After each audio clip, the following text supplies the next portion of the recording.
I can see them pulling back the reins a little bit and maybe not giving access to a lot of us, and a lot of the people that helped build the sport, which would be unfortunate, but I can see, because they're Hollywood and mainstream media people, I can see them looking at us, down their noses a little bit as just being, I've been even dealing with Edmonton. I've been called, like they call me names like blogger, or is this going on your blog? I'm like, well, blog, website, whatever you want to call it, it's still gonna get some attention because I've got mainstream media outlets in Edmonton that I'm speaking to and explaining things to. So, I think that media is media no matter how you look at it. And I think that, being snootish or snobby about what platform people write on when they're putting out decent, like ethical content, I think, it's a bad look, I think, if that's where WME is going to go. But I guess we'll have to just wait and give them the benefit of the doubt. But, I can't see them being too happy about a lot of the, conversations like this that a lot of the veterans in the sport are having. Yeah, it's that's the one thing that people tend to forget is, like, when we're going through all this, you see what the NFL just went through with CTE and all that, and it's gonna happen in this sport too. It's just a matter of time. I mean, the fact when the Bellator fighter Parsons got killed in that by that drunk driver, and when they checked his head out, he had it too, and he was only 26 and only been doing MMA for a handful of years. So can you imagine the number of athletes that have it, going undiagnosed, not really having money to be able to take care of themselves and having issues in about 10 to 15 years? It's a risk-reward sport. I mean, you're going to see probably a lot of guys down the road that are going to have issues. And risk-reward. It's one of those things, man. It's almost I almost feel torn in a lot of ways watching this sport, and I think it's because I've worked not just in journalism. I've also worked in helping with marketing type stuff. I worked for Fund a Fighter. They kind of helped manage a few guys back then for free just by getting them fights and getting them sponsors and all that kind of stuff. So you get to know guys and you get to you get friendly with people. You never want to see the effects of somebody that and talk to on a regular basis. See them start to go brain damage. It's one of those things. I can point out, and I wouldn't do it because it's offside, but I could point out a few fighters right now that I am not that guy that can talk to these guys because I'm not close to them, but I'd love to be able to say to their trainers, but you know what? It's one of those things where people take offense. And you got to look at it this way. There are certain fighters who are the big star of their families. You know what I mean? They may have gotten their families out of poverty or, maybe got them out of a tough country. So these guys are kind of like the horse that everybody's betting on, and, everybody's wearing their shirts all the time, and they're driving all these cars that they've bought them. And when that goes away, everything goes away with it. The celebrity, the money, everything. Because a lot of times, because the MMA fighters especially aren't making Floyd Mayweather money, they haven't made enough over the years that's paying more than just their bills. So they're done with, and now they're not even making, say 20, 30, 40,000 a fight for these middle-level guys that have fought for 10 years or 5 years in the UFC, and, they've got nothing. So, that's kind of this thing, too. Like, people ask, like, who's to blame with the Tim Hegg situation? Well, his was kind of a weird situation because he was kind of self-managed, self-trained. He didn't really – he'd jump around where people never really knew a lot about what was everything that was going on in his life.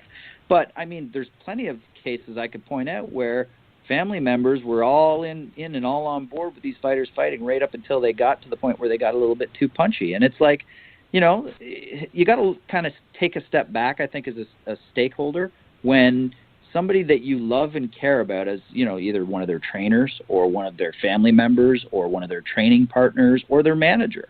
Why are none of these people not taking a guy like Tim and putting their hands on him? His family, I will say, is different because they live in basically a different town, and they, Tim's family didn't really follow MMA. They weren't really huge MMA fans, so maybe they didn't see a lot of that was going on. So, I'll preface that, but there are certain situations where I think people are sending their charges out to fight when they know they shouldn't be, and it's pretty gross when you think about that. That this is, somebody that you love and care about or are supposed to. That's the person who you're supposed to worry about, and you're more worried about the fame, the money, the championship, the last shot at glory. there's other reasons. Well, those are the people that don't need to be involved, I don't think, in the decision-making processes. There's a lot of people that are in this for selfish reasons. And, a lot of these people are regulators. There are regulators out there that are out to make a name for themselves, and they're not in this for the number one reason why all of us should be concerned is health of the fighters, safety of the fighters, longevity of the fighters. Those are the three things I think that get overlooked a lot. And you know what? We want to think that these are just robots you take out of the closet and make fight. But they're not. They're human beings. And, you start looking at like Chris Benoit and all these different cases where, people that normally maybe you wouldn't have been involved with domestic violence or it changed, like concussions change your brain. Look at Junior Seau. Yeah. Terrible. Terrible. Now, I got a private message popping up about some of the topics we were talking about. I don't want to put the person out there. I'm just gonna say something to Mike, and you just give me your honest response one way or another. So there's a parent who has a fighter who is starting to make some noise in a regional promotion somewhere in the United States, and apparently. Mr. Ali has been sniffing around, kind of, shooting messages and whatnot. What would you say to a parent who's about to whose fighter who's probably getting ready to get to that next level about working with a guy, like Ali, regardless of how we feel about what he's done and what he should have to at least answer for, which he still hasn't answered, but. As a manager, we're all parents at the end of the day. We want to make sure our kids don't get mixed up with the right amount of people. What would you say to a parent? Like, let's say, Mike, what does this guy do so bad that makes you want to say these things and put this stuff out there about it? Sure. Well, I look at it like this: if any situation where you're going to put your livelihood of your child in someone's hands, you kind of look at how they treat their own children. So Ali's got 2 kids, one that he's court-ordered he's got, I think, 7 kids total, but he's got 2 kids that he had and abandoned way back when. One of them he's under court order to pay child support for. I think he's about $50,000 behind. And you look at some of these fights that, he makes like $100,000 on. That, to me, kind of speaks volumes about a person. I'm a dad. I've got kids. That's number one. Number two, there are different agencies that are looking into Ali right now. So, some of these are related to his fight license. Some of these are related to financial things. Some of these are related to different charges that may be pending over in Egypt. So I will say this, it's buyer beware no matter who you get, involved with. But if it was me as a parent, I would not recommend it just simply for the fact that if he gets involved with Ali for some reason cannot manage anymore, there's other situations that happen, then you're going to have to go back and try to cultivate that relationship with someone. And I believe that parents, you meet people and you don't want to get your kids signed up with somebody that you don't know very well. You want to meet this person. You want to sit down with this person. You want to, really get to know this person. I don't think you're going to get to know the real Ali from, the different stories I've heard from wives, girlfriends, ex-training partners, NYPD and FBI, people that he worked with. I think, my next story will be more of a broad overview of everything that kind of encapsulates everything that I've been, trying to say and beat the drum up about Ali about. Like I said, so read my website. Not like go read my website. It's one of those things. If you want to kind of get a good handle on things, go and read my website. This person has already asked me for some of your articles. I'm gonna privately kind of hook you 2 up, so it's not out there all over social media. Absolutely, and if they don't want to reach out to me because it's one of those things that they don't want it to come back to them, because I'll be honest, Ali is a guy that does not let things go. He's made threats to journalist friends of mine that I won't bring up because it's not my place to bring them up, but he knows who they are and he knows the threats he's made, and there is written, and most of these threats came because they refused to take my name out of stories or they were talking about my stories online. So he is trying his hardest, and all of his fighters, immediately the ones that he runs their Twitter accounts for, as soon as my stories came out, he blocked me with every one of them because he's trying to hide the truth from them. 90% of these people he's told that I'm making lies up. Well, I can't make documents up, and I can't make the sources that I've got that are coming forward for the next one. I can't make that up. So, go read the stories that are on realfightstories.com. I can, if there's anything you want to DM me about, I can send you the source documents for any of the claims that are on there. And like I said, next chapter of the story is coming out September 11th, and it's a doozy. Let me say there are, questions about Al-Qaeda links, and there are questions about, links to actual 9/11 links, because Ali, I'll tell you this, was booked on a 9/11 flight from Cairo to Egypt using a false passport. So, that's chilling to me because, from Egypt to New York City on 9/11. So his flight was canceled, and that's where the story is going to take off, is what happened after the flight was canceled. Here we go. Mike does not pull any punches, but in his defense, he's always been above reporters as far as I'm concerned. People always want to think this or think that. I just think the one thing that for MMA journalists to really be taken seriously, we need to stop competing with one another. You need to, give everyone the praise they deserve, regardless if they beat you to a story or whatever. Yeah, it's just one of the things that you just have to.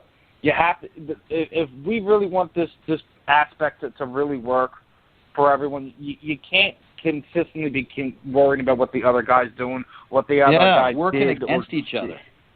Hey. But if you look at if you look at other Voltron media, would not exist without all the lying. Voltron would not exist. But you see this? Do you see this in the NFL or the NBA or stuff like that? No. You might, no. but for the most part, most of them are all together. That you see Chris Mortensen and frickin' and Adam Schefter arguing over who broke this story or that story. No, when the other guy beats the guy, they congratulate them on a public forum and say, hey, great job breaking this story. It was a good read or whatever it was. Since I hadn't got a chance to talk to whoever said person's source is or whatever. You don't see that. It's only like this here, and it drives me nuts. I say this to podcasters. I say it to writers. I say it to people who run websites. We're all doing the same thing. Pick each other up. Well, you know what, it, man? It's just ridiculous. It's changed. Yeah, it's changed since when I started in 2006. There weren't a lot of writers then, and there weren't a lot of reporters. So we're all kind of learning things at the same pace. There were a few, OGs, I call them, like Loretta Hunt and Josh Gross and Kelsey Mowat and all these different people, Sherdog, all these different people that we kind of used as reference points. And we'd, Loretta would if I had a story that I wasn't quite sure on some facts on, we'd message Josh, and Josh would be like, yeah, I never heard this before, but I'll check. But you know what? I could tell them what I was writing about, and nobody would steal it because it was an unwritten rule, So now I've had people plagiarize me. There are people in some of the mainstream sites that are full-time reporters that when I was with Cage Potato, I caught multiple times and put complaints in multiple times and was kind of sloughed off like a, whoops, we forgot to put that it was you that wrote those quotes. Well, you know what? You saw that we were talking before. You steal one word, one sentence, or three sentences. If it's, exact written what I had that I'd gotten from an actual source, then that's a bit of an issue. So, there wasn't this big – I never had to worry about people stealing my things until about 2010, 2011. And the problem is it's because that's when everything got ultra competitive with money and jobs. There weren't a lot of paid jobs, and then, one guy would get a full-time job. I was full-time for 2 years at Cage Potato and worked and made really good money, and then, kind of the bottom fell out of the MMA bubble, and, the websites were closing down and people were losing their jobs, and, it was one of those things. But you know what? Money makes people into different people, and I think that's part of it. So, you talk about me pulling no punches and not caring. Because I don't make any money in this sport right now. And, it's one of those things where when I do and if I do, I've got my my crowdfunding initiative coming out. If I do make some money, it'll be on my own terms. And I think that's kind of a different thing that we don't have a lot of, where people can just talk freely and openly like this. And, I'll admit, years ago I wrote biopieces for UFC.com, and I wrote biopieces for their magazine. I didn't do news at the time, so that was kind of the way I justified it. Was, I'm not really doing them any favors. I'm just writing about the fighters. I'm not praising the UFC. That was kind of in my mind how I justified that. Well, you know what? I can say that, but even the look that I may have been favoring them or anything like that was enough for me to kind of go, yeah, you know what, I get that. So, now I'm free and I have absolutely nothing that anybody can say, well, you're only writing this because of this. I've had people tell me that I made my website to screw with Ali. And then you look at the fact that, what about the 2 years I wrote, or the year I wrote about Edmonton before that?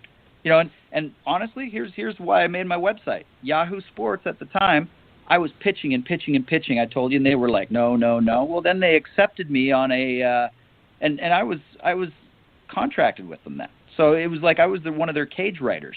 They accepted a Cody McKenzie piece, and when it came back, they told me that it wouldn't resonate with the readers because I think one was it was too long, and the other one was because it was kind of sympathetic to Cody McKenzie and all the things he'd gone through bullying-wise over the years.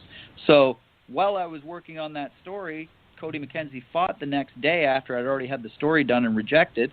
Overnight, I built my website to put that story up on, and then I found the story about the bylaw breach and, never put up the bio piece and put up, my investigative work after that. So, the rest, I guess, is history. But, yeah, I've had people tell me I managed Cody McKenzie, and that's why I started the website. I'm like, I never managed Cody McKenzie in my life. I just just spoke to him for the first time the day before. But, that's the way the internet works. Everybody can say whatever they want and guess whatever they want. That certain individual you were talking about earlier had no idea who I was when my Ali story came out, and he actually started saying that he didn't believe me because he didn't know who I was. I'm like, I've been around, man. Look me up.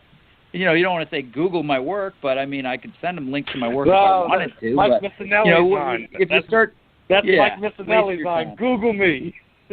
Yeah. I don't want to waste my time arguing with all of these trolls online, right? It's like I got better things to do. I got very little spare time. Mike, I'm dead up with you. Half the time, that's my entertainment. Most of the time, the nonsense that comes out of most of these people's mouths, like they think like I'm getting salty or upset about them. Like, no, it's just actually funny how stupid you guys are, and you think that actually sounds like you're spitting knowledge for some odd reason. The best of the Conor McGregor fans, they're the funniest, but that's besides the point. Oh, yeah. It's amazing, man. People here are asking me all the time. Every time I see anybody that, even loosely knows that I cover combat sports, what do you think about McGregor? Is he going to win? I'm like, oh, my God. I can't just wait for the fight's over. We're on the subject. I got to do it, Mike. I got to do it to you, brother. What do you think? Sounds good, man.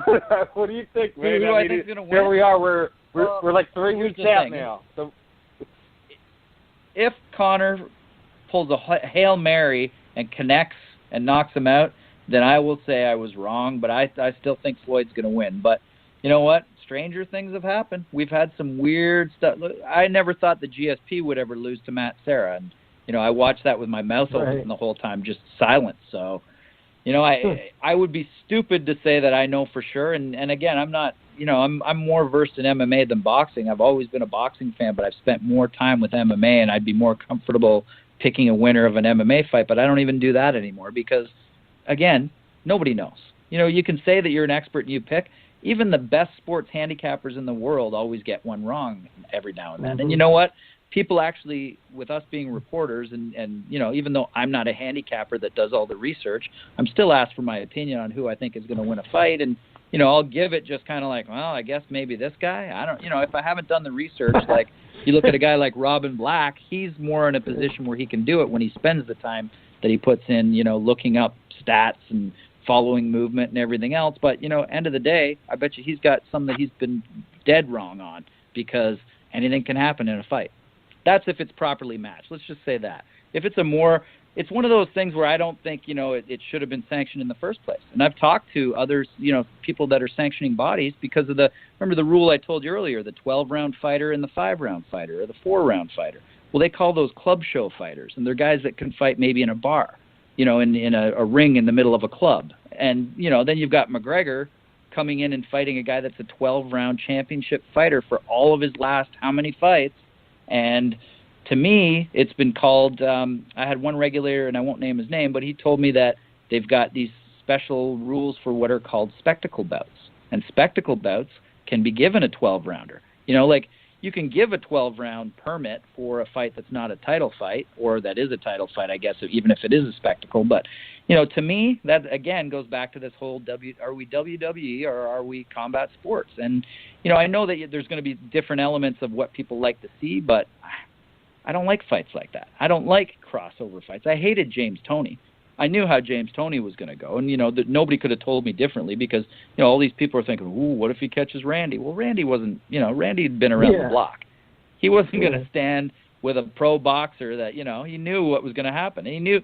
I was surprised, and I was kind of hoping that Randy would have drawn it out a little bit longer just to tire him out because you knew his cardio on his back wasn't going to do, you know, and there wouldn't have been anything he could do. He could have, but Randy, I think, is a little bit more humble than a lot of these guys. My gym, even, I go back every once in a while. I don't train very often because of injuries, but my friend who's the instructor will just play with me. He'll do, like, you know, like crazy stuff where I'll roll over and he'll be doing, like, you know, backflip into this, and, you know, just to make me look dumb. And I was like, man, I was kind of hoping just for Randy to do that, to teach boxers maybe you shouldn't be coming into MMA, but then we go ahead and we let Conor go and do the same thing. So who knows, man? We'll wait and see what happens. Of course, I'm going to watch it, but I don't really care to see every insult that Conor's putting out about Floyd's dad in the media, or, you know, there are all these stupid puns, and, you know, he's calling out, man, you know, the other promoter. The media tour was so the media tour was so stupid. Yeah. Why would you do it back to back to back to back to back like that?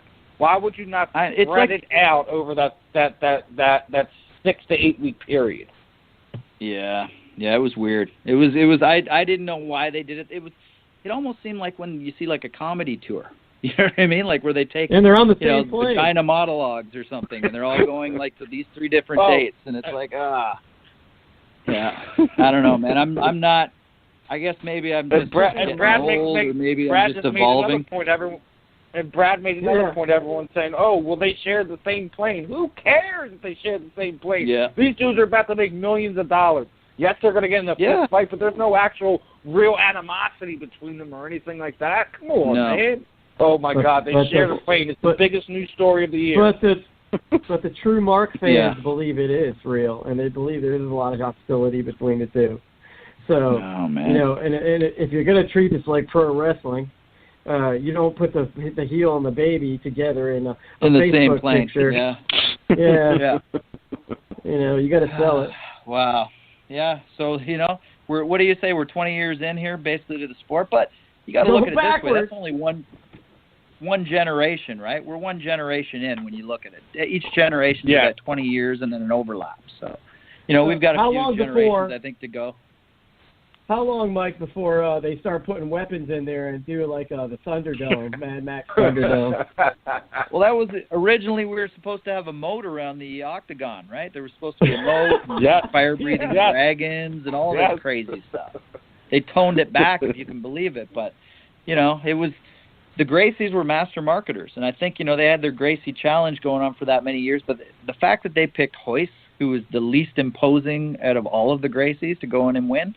That was pretty good marketing, but it could have backfired the same way. What if Royce had gotten caught by somebody, you know, like Ken Shamrock picked up and dropped on his head or something? You know, it was one of those things, but they were confident enough in that he had kind of that Ronda Rousey effect at the time, which was nobody had figured out, you know, his magic tricks. So, I don't know, man. That chemo fight was I like the fact that we're to the point now where you don't see a one-sided fighter in MMA very often anymore. You never see a guy that's just a kickboxer. I like that, and I like the fact that we've got, you know, a guy pulls out a submission out of his back pocket that you never knew he had. And, you know, I don't like to see these one-sided, like, original UFC fights where it's jiu-jitsu guy against pure. Like, even the Woodley fight, people were, you know, maybe it wasn't the most exciting fight to watch, but you got to appreciate that Woodley was not taken down once and was not, like, even put in a submission attempt once by Damian Maia, who's the most dangerous jiu-jitsu player maybe in the game.